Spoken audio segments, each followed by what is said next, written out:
نیکیوں کے اس موسم بہار رمضان المبارک میں ضرورت ہے کہ ہم انسانیت کی سب سے عظیم ہستیاں انبیاء کرام کے قصے سنیں تاکہ ان کی روشنی میں ہم اپنی زندگی میں سدھار لا سکیں۔ تو آئیے سنتے ہیں پروگرام نبیوں کے قصے۔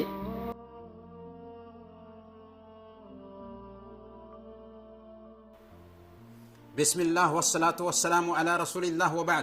محترم ناظرین، السلام علیکم ورحمۃ اللہ وبرکاتہ۔ پروگرام نبیوں کے قصے میں آپ سب کا استقبال ہے۔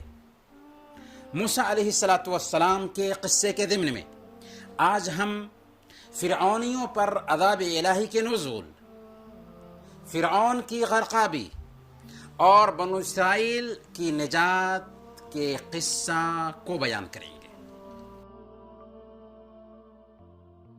جب فرعون نے موسیٰ علیہ السلام کی دعوت کا صاف انکار کیا، جادوگروں کو ایمان لانے کے جرم میں سولی پر لٹکا دیا، اپنے خاندان کے مومن کی بات کو بھی خاطر میں نہیں لایا، تب اللہ رب العالمین نے فرعون اور اس کی قوم کو مختلف طرح کے عذاب سے دوچار کیا۔ یہ عذاب کیا تھے؟ آئیے اسے ہم جانتے ہیں۔ سب سے پہلے ان کو قحط سالی اور پھلوں کی کمی سے دوچار کیا تاکہ وہ نصیحت حاصل کریں۔ اللہ تعالیٰ نے فرمایا وَلَقَدْ أَخَذْنَا آلَ فِرْعَوْنَ بِالسِّنِينَ وَنَقْصٍ مِّنَ الثَّمَرَاتِ لَعَلَّهُمْ يَذَّكَّرُونَ۔ ہم نے فرعون کو اور ان کے لوگوں کو کئی سال تک قحط اور پیداوار کی کمی میں مبتلا رکھا۔ کیوں؟ شاید کہ وہ ہوش میں آئیں، لیکن ان کو ہوش نہیں آیا۔ انہوں نے اپنے آپ کو نہیں سدھارا کیونکہ وہ بے ہوش قوم تھی، مدہوش قوم تھی۔ تب اللہ رب العالمین نے ان پر دوسرا عذاب یہ اتارا کہ ان پر طوفان بھیج دی، جس نے ہر چیز کو ڈبا دیا۔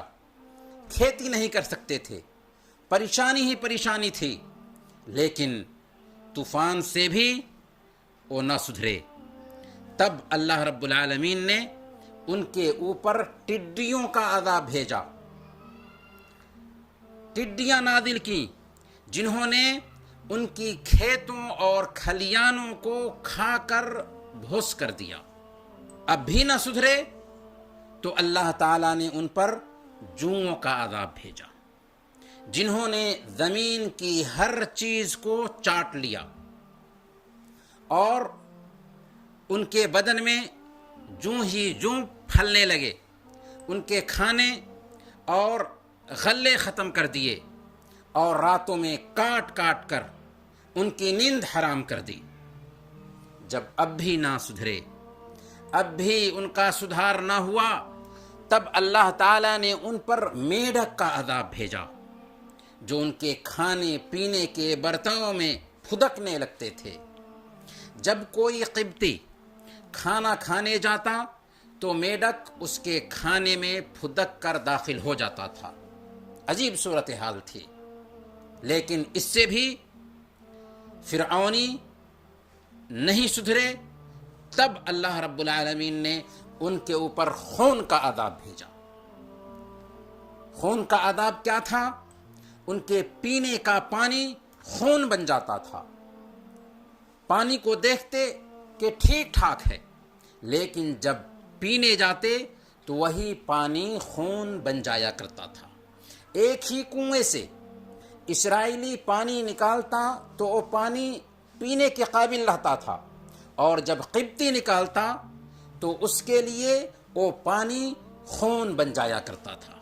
اللہ تعالیٰ نے اس عذاب کا ذکر سورہ الاعراف میں فرمایا فَأَرْسَلْنَا عَلَيْهِمُ الطُّوفَانَ وَالْجَرَادَ وَالْقُمَّلَ وَالضَّفَادِعَ وَالدَّمَ آيَاتٍ مُفَصَّلَاتٍ فَاسْتَكْبَرُوا وَكَانُوا قَوْمًا مُجْرِمِينَ۔ آخر کار ہم نے ان پر طوفان بھیجا، ٹڈی دل چھوڑے، سرسریاں پھیلائیں، میڈک نکالے اور خون برسایا۔ یہ سب کیوں کیا؟ یہ سب نشانیاں الگ الگ کر کے دکھائیں، مگر وہ سرکشی کیے چلے گئے اور وہ بڑے ہی مجرم لوگ تھے۔ فرعونیوں نے اپنا دستور یہ بنا رکھا تھا کہ جب بھی کوئی عذاب آتا فوراً موسیٰ علیہ السلام کے پاس آتے اور منت سماجت کرنے لگتے، یا موسیٰ ادع لنا ربک بما عہد عندک لئن کشفت عنا الرجز لنؤمنن لک ولنرسلن معک بنی اسرائیل۔ اے موسیٰ، تجھے اپنے رب کی طرف سے جو منصب حاصل ہے اس کی بنا پر ہمارے حق میں دعا کر دو۔ اگر تو ہم سے اس بلا کو ٹلوا دے تو ہم تیری بات مان لیں گے اور بنو اسرائیل کو بھی تیرے ساتھ بھیج دیں گے۔ ہر بار آتے اور یہی بات کہتے۔ حضرت موسیٰ علیہ السلام ان کے ساتھ ہمدردی رکھتے ہوئے ان کے لیے دعا کرتے، عذاب ٹل جاتا، لیکن پھر وہ اپنی پرانی روش پر لوٹ آتے تھے اور پھر عذاب آ جاتا تھا۔ پھر موسیٰ علیہ السلام سے دعا کراتے تھے اور پھر اپنی پرانی روش پر لوٹ آتے تھے۔ اور عجیب بات یہ ہے کہ یہ عذاب صرف فرعونیوں اور قبطیوں پر آتا تھا، اسرائیلی اس عذاب سے بالکل محفوظ ہوتے تھے۔ جب ہر طرح کی نشانیوں کے باوجود فرعون اور قبطی خود کے سدھار کے لیے تیار نہ ہوئے تو موسیٰ علیہ السلام نے تھک ہار کر ان کے خلاف اللہ رب العالمین سے دعا کی۔ سورہ یونس آیت نمبر 88، ربنا اطمس علی اموالہم واشدد علی قلوبہم فلا یؤمنوا حتی یروا العذاب العلیم۔ اے رب، ان کے مال غارت کر دے، ان کے مال کو برباد کر دے، ان کے دلوں پر ایسی مہر کر دے کہ ایمان نہ لائیں جب تک کہ دردناک عذاب نہ دیکھ لیں۔ چنانچہ اللہ تعالیٰ نے حضرت موسیٰ علیہ السلام کی دعا قبول فرمائی اور موسیٰ علیہ السلام کو حکم دیا کہ آپ رات میں بنو اسرائیل کو لے کر یہاں سے نکل جائیں، اب عذاب کا وقت آ چکا ہے۔ حکم کے مطابق موسیٰ علیہ السلام رات کے وقت ہی بنو اسرائیل کو لے کر مصر سے نکل جاتے ہیں۔ جب فرعون کو بنو اسرائیل کے نکل جانے کی خبر ملتی ہے تو فرعون بہت غضبناک ہوتا ہے اور فوج کے چیف کو حکم دیتا ہے کہ ان کا تعاقب کیا جائے، ان کو گرفتار کیا جائے، بلکہ خود فرعون اپنے لشکر سمیت بنو اسرائیل تک پہنچ جاتا ہے۔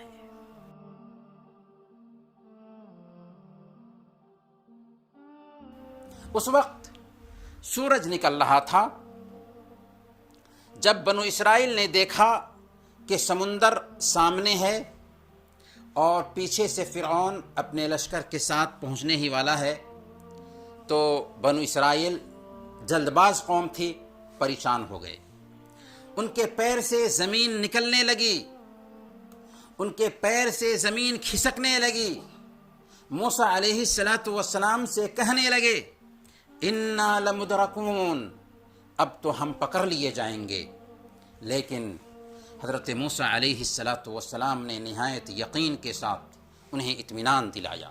سورہ الشعراء آیت نمبر 62، ان معی ربی سیہدین، ہرگز نہیں، میرا رب میرے ساتھ ہے، وہ ضرور مجھے راستہ دکھائے گا۔ کیسے راستہ دکھائے گا؟ وہ اہم نہیں ہے، بلکہ میں جس رب سے معاملہ کرتا ہوں وہ رب مجھے ضرور راستہ دکھائے گا۔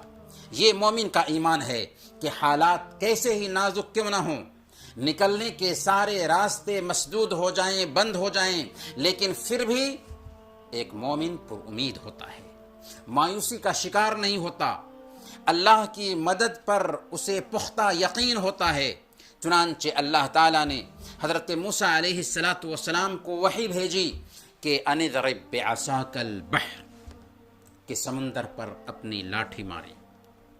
چنانچہ حضرت موسیٰ علیہ السلام نے سمندر پر لاٹھی ماری تو سمندر پھٹ گیا۔ فانفلق فکان کل فرق کالطود العظیم، یکا ایک سمندر پھٹ گیا اور اس کا ہر ٹکڑا ایک عظیم الشان پہاڑ کی طرح ہو گیا۔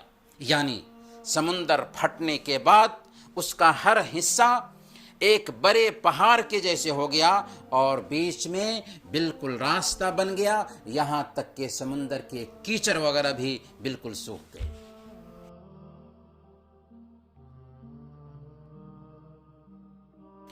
بنو اسرائیل خوش ہو کر جلدی ان راستوں میں داخل ہو گئے۔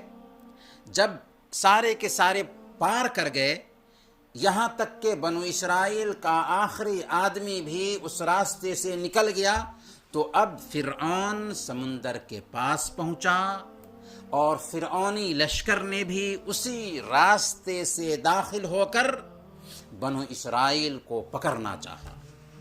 چنانچہ فرعون اور اس کی فوج سب کے سب سمندر میں داخل ہو گئے۔ جب بیچ سمندر میں پہنچے تو سمندر بہہ پڑا اور ٹھاٹھیں مارنے لگا۔ چنانچہ فرعون اپنے لشکر سمیت سمندر میں ڈوب کر ہمیشہ کے لیے دنیا کے لوگوں کے لیے عبرت کا سامان بن گیا۔ یہ ہے ظالم کا انجام۔ کہاں گئی فرعون کی طاقت اور اس کی جبروتیت، جو انا ربکم العالی کا دعویٰ کرتا تھا؟ کہاں گئے اس کے لاؤ لشکر؟ ظلم کی بھی حد ہوتی ہے، اللہ کے پاس دیر ہے اندھیر نہیں۔ فرعون نے جب موت کو اپنی آنکھوں کے سامنے دیکھا تو فوراً موسیٰ علیہ السلام کے رب کو تسلیم کر لیا، لیکن اس وقت بہت دیر ہو چکی تھی، ایمان لانے کا کوئی فائدہ نہیں تھا، وقت جا چکا تھا۔ فرعون کے بارے میں اللہ تعالیٰ نے آج سے 1450 سال پہلے اپنی کتاب میں کہہ دی تھی، سورہ یونس آیت نمبر 92، فَالْيَوْمَ نُنَجِّيكَ بِبَدَنِكَ لِتَكُونَ لِمَنْ خَلْفَكَ آیَةً، اب ہم تیری لاش کو بچا کر رکھیں گے تیرے بدن کے ساتھ، تاکہ تو بعد کی نسلوں کے لیے عبرت کا سامان بنے۔ جس وقت یہ آیت کریمہ اتری تھی اس وقت فرعون کی لاش کا سراغ تک نہیں لگا تھا۔ 19ویں صدی کے آخر میں اس کی لاش کی دریافت ہوئی، جبکہ قرآن نے 1450 سال پہلے اس حقیقت کا انکشاف کر دیا تھا۔ اللہ کی شان دیکھیں کہ آج تک قاہرہ کے عجائب گھر یعنی میوزیم میں فرعون کی ممی موجود ہے، جس میں دنیا کے سارے ظالموں کے لیے سبق اور پیغام ہے کہ وہ ظلم سے باز آ جائیں۔ قرآن کا ایک زندہ معجزہ بھی ہے اور عقل رکھنے والوں اور سوچنے سمجھنے والوں کے لیے عبرت اور نصیحت ہے۔ محترم ناظرین، فرعون کی تباہی کا یہ واقعہ محرم کی 10 تاریخ کو عاشورہ کے دن پیش آیا تھا۔ موسیٰ علیہ السلام نے شکرانے کے طور پر اس دن روزہ رکھا تھا۔ بخاری اور مسلم کی روایت ہے، حضرت ابن عباس رضی اللہ عنہما بیان کرتے ہیں کہ اللہ کے رسول صلی اللہ علیہ وسلم جب ہجرت کر کے مدینہ تشریف لائے تو یہودیوں کو عاشورہ کے دن روزہ رکھتے ہوئے دیکھا۔ آپ نے ان سے پوچھا، ما ھذا اليوم الذي تصومون، اس دن تم لوگ روزہ کیوں رکھتے ہو؟ اس دن تم لوگ جو روزہ رکھتے ہو اس کی اصل کیا ہے، بنیاد کیا ہے؟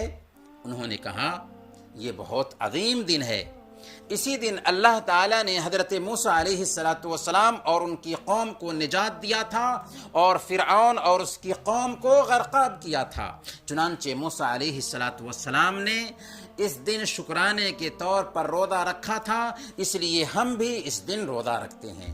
تب اللہ کے نبی صلی اللہ علیہ وسلم نے فرمایا تھا فَنَحْنُ أَحَقُّ وَأَوْلَى بِمُوسَىٰ مِنْكُمْ کہ اے یہودیو، ہم موسیٰ علیہ السلام کے تم سے زیادہ حقدار ہیں۔ موسیٰ علیہ السلام کا ہم تم سے زیادہ حق رکھنے والے ہیں۔ چنانچہ اللہ کے نبی صلی اللہ علیہ وسلم نے اس دن روزہ رکھا اور صحابہ کرام کو بھی اس دن روزہ رکھنے کی تاکید کی۔ محترم ناظرین، فرعون اور اس کی قوم کی غرقابی کے بعد بنو اسرائیل کے اچھے دن آ گئے تھے، کیونکہ فرعون کے چنگل سے بنو اسرائیل نکل چکے تھے۔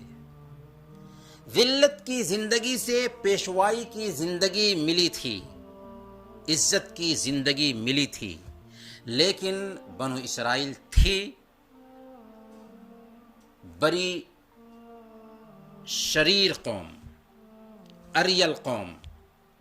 پیشانی کی آنکھوں سے انہوں نے حضرت موسیٰ علیہ السلام کے معجزات دیکھے تھے، ٹھانٹھیں مارتے سمندر میں راستہ بنتے دیکھا تھا، فرعون کو اپنے سامنے ڈوبتے ہوئے دیکھا تھا۔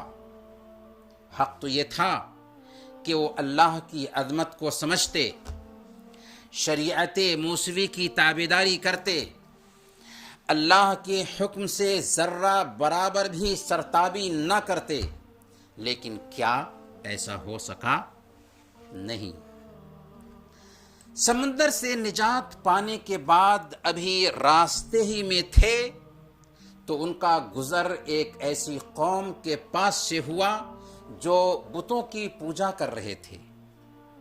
بت گائے کی شکل کا تھا۔ یہ دیکھ کر ان جاہلوں نے حضرت موسیٰ علیہ السلام سے مطالبہ شروع کر دیا۔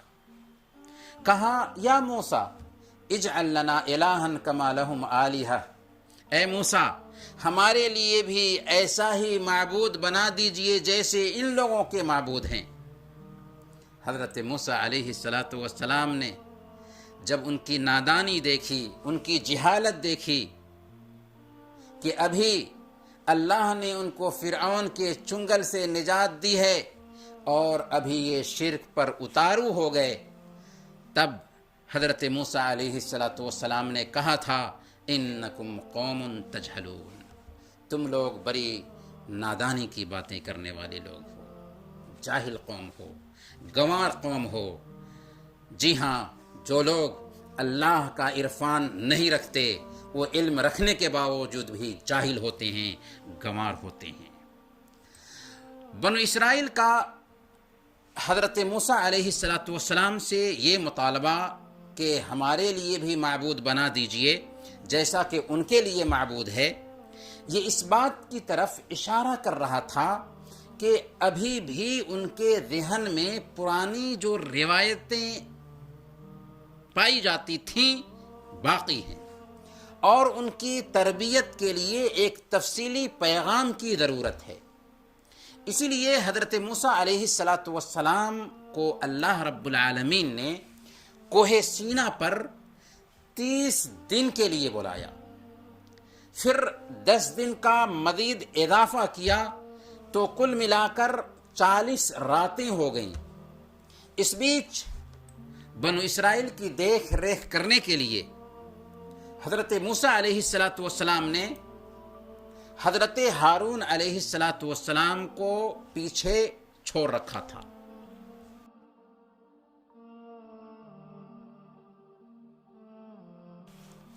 محترم ناظرین، جب 40 دن مکمل ہوا تو اللہ تعالیٰ نے حضرت موسیٰ علیہ السلام سے گفتگو کی۔ اسی وقت حضرت موسیٰ علیہ السلام نے اللہ تعالیٰ سے گزارش کی تھی۔ کیا گزارش کی تھی؟ گزارش کی تھی کہ رب ارنی انظر الیک، اے اللہ، اے میرے رب، تو اپنا دیدار مجھے کرا دے، اے اللہ میں تجھے دیکھنا چاہتا ہوں، میں آپ کو ایک نظر دیکھ لوں، میری یہ تمنا ہے۔ اللہ رب العالمین نے فرمایا لن ترانی، اے موسیٰ تم مجھ کو ہرگز نہیں دیکھ سکتے، ہاں اگر تیرے اندر مجھے دیکھنے کی للک ہے تو تم اس پہاڑ کی طرف دیکھو، اگر وہ اپنی جگہ پر برقرار رہا تو تم مجھے دیکھ سکو گے۔ چنانچہ جب حضرت موسیٰ علیہ السلام نے پہاڑ کی طرف دیکھا اور اللہ نے پہاڑ پر تجلی فرمائی تو تجلی نے اس پہاڑ کے پرخچے اڑا دیے اور حضرت موسیٰ علیہ السلام بے ہوش ہو کر گر پڑے۔ جب ہوش میں آئے تو کہنے لگے سبحانک تبت الیک وانا اول المؤمنین، بے شک تیری ذات پاک ہے، میں تیرے جناب میں توبہ کرتا ہوں اور میں سب سے پہلے ایمان والوں میں سے ہوں، میں سب سے پہلے ایمان لانے والا ہوں۔ اس سے پتہ کیا چلا؟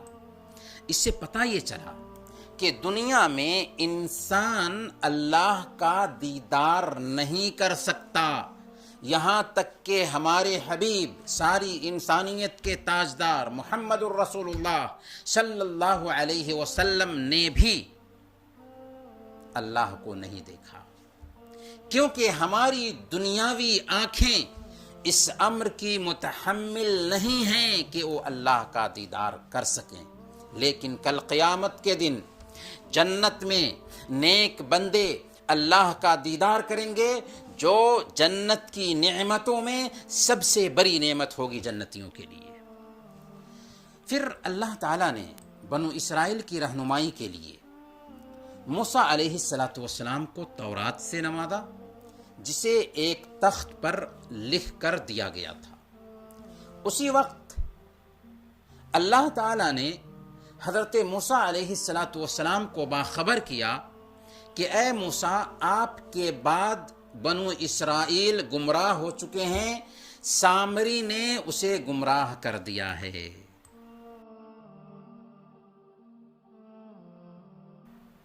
اس گمراہی کی تفصیل کچھ یوں ہے کہ جب بنو اسرائیل مصر سے نکل رہے تھے تو اپنے ساتھ اہل مصر کے بہت سے زیورات اور سونے بھی لے کر آ گئے تھے۔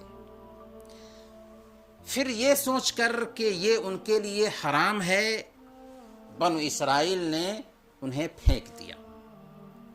ان زیورات کو ایک آدمی جس کا نام سامری تھا اس نے اٹھا لیا اور ان زیورات سے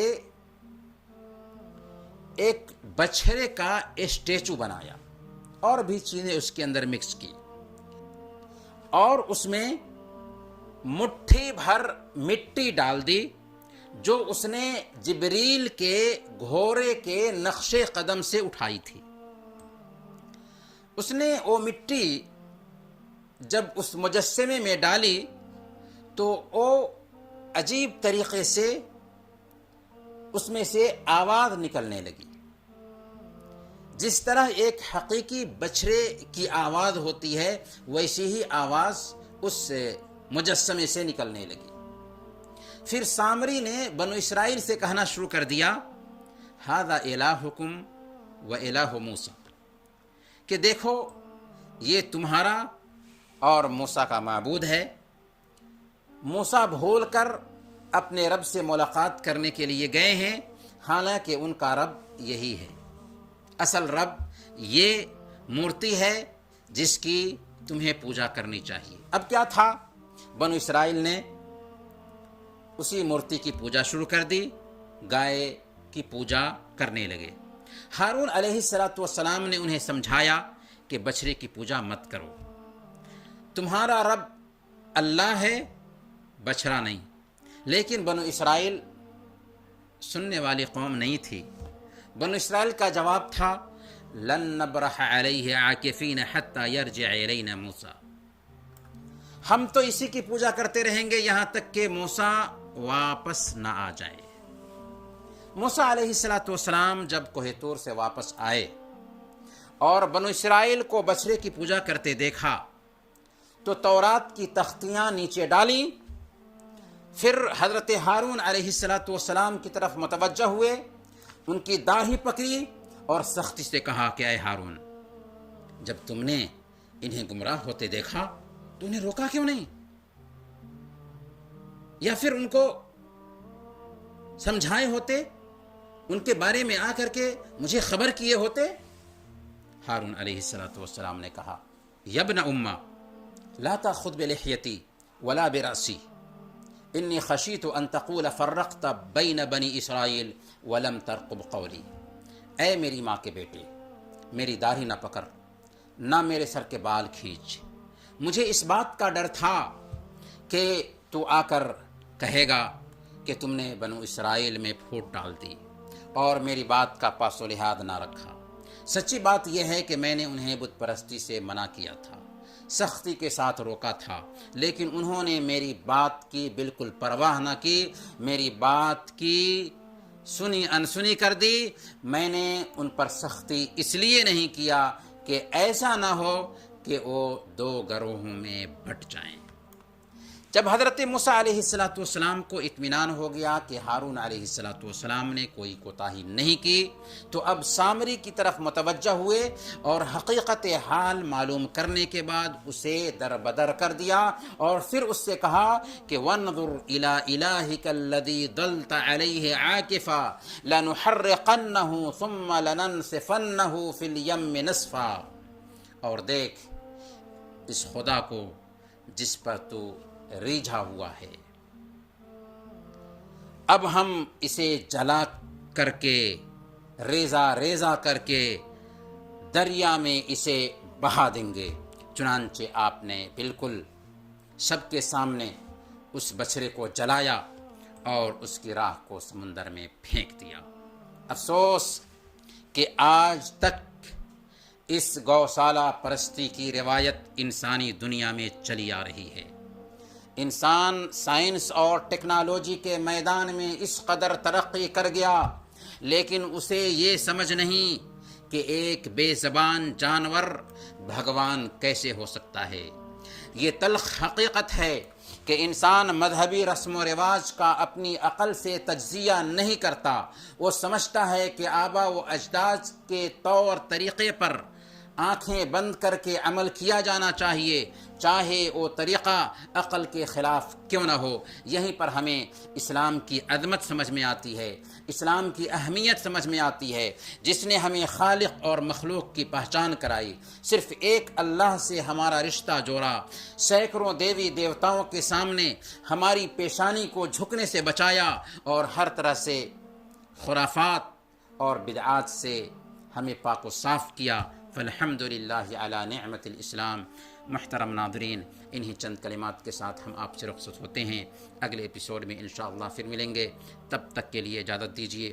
وصلی اللہ علی نبینا محمد وعلی آلہ وصحبہ اجمعین.